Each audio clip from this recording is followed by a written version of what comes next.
So will you tell us a bit about the Wheel of Consent? Awesome. Yeah, the Wheel of Consent was created by Dr. Betty Martin. Dr. Betty Martin is amazing. If you ever have the chance to work with her in person, I highly recommend it. But she created this thing that she calls the Wheel of Consent, and it's a diagram that has 4 quadrants.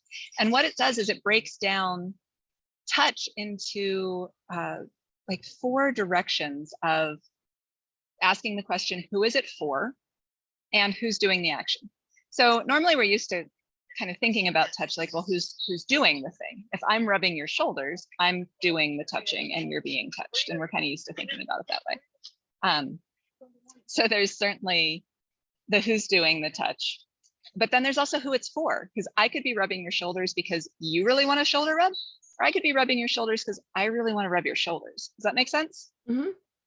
Yeah, cool. So then with that, who is it for and who's doing the action? You can break it down into 4 quadrants. Like it could be for me and I'm doing the action. It could be for you and you're doing the action. It could be, for me and you're doing the action. I don't know, whatever quadrant I missed is in there somewhere, but they all have names. And let's go ahead and actually take a look at them if you'd like to, rather than just saying, whatever, the one I missed. Okay. So you want to hear what the 4 quadrants are? Great. Yes, So we'll go with the one that I started with, like I'm rubbing your shoulders and it's for you. So I'm in the quadrant that she calls serve. And sometimes we call that giving, but giving is like, I could give you a present, but I could also give you a punch on the jaw. I wouldn't do that, but either is I'm doing an action and you're receiving it, whether you want to or not. So she distinguishes serve as I'm doing the action and you want it. Right? It actually is a gift. The gift is going from me to you. The touch is going from me to you. It's for you. And in that dynamic, you are in something called accept. You're accepting the gift. I'm serving the gift. You're accepting the gift. And so that's 2 of them. And then the other 2 are called take and allow. And take is I am doing the action, but it's for me. So again, if we go back to I'm rubbing your shoulders because I want to touch you. That is the touch that I want to do right now. You are the person I want to touch. This is how I want to be touching.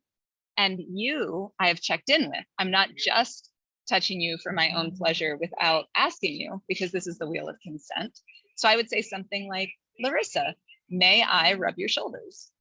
Or may I touch your shoulders? Or may I caress your shoulders?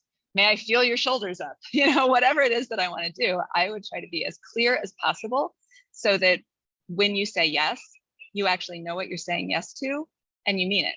And if you don't say yes, you could just say no, or you could set a boundary. You could be like, yeah, I'd be happy with you rubbing my shoulders, but I don't really want to be caressed right now. Like that feels like something I don't want, right?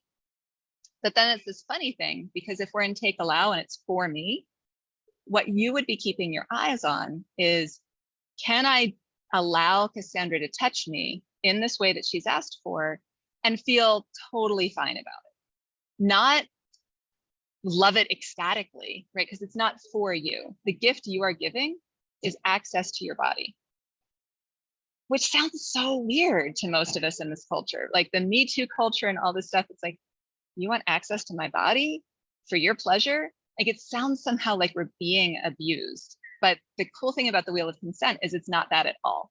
It really is this very consensual, above board thing. Because have you ever felt like somebody was touching you for their pleasure, but they were kind of pretending it was for you? I think a lot of people have. Yeah, exactly. So this really helps with that dynamic where it's like, oh, can I give you a shoulder rub with this like pretense of for you, but really I just want to touch you and this is the way I think I can get it.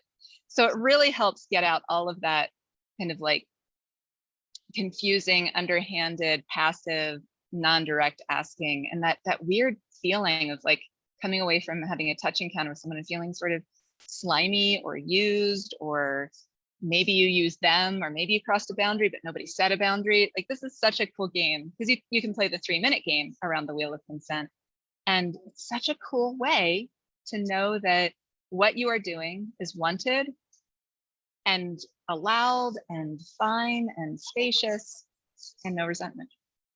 And so when you're working on this in a workshop, it makes sense that you're going to be very clear who it's for and who's doing the action and all that. But kind of in the real world, like let's say at a cuddle party, how can we be more clear in our requests to know, like, is there a way of kind of communicating who it's for without saying, and this is for you, by the way, like, the way we ask? Yes. Not everybody's going to listen to the words and really get the nuances of it, but the words matter. So if I say, Larysa, may I rub your shoulders? May I indicates that it's for me. I'm asking your permission to do the thing I want to do. Larysa, would you like a shoulder rub? Is asking you what you want. Would you like this? I am offering this thing. I want it to be for you, and I want it to be what you want. Most of us aren't that nuanced with our language, but if you start using it and you start listening to other people, and then they could ask you, you walk up to somebody at a cuddle party and they go, want a hug? You can pause and be like,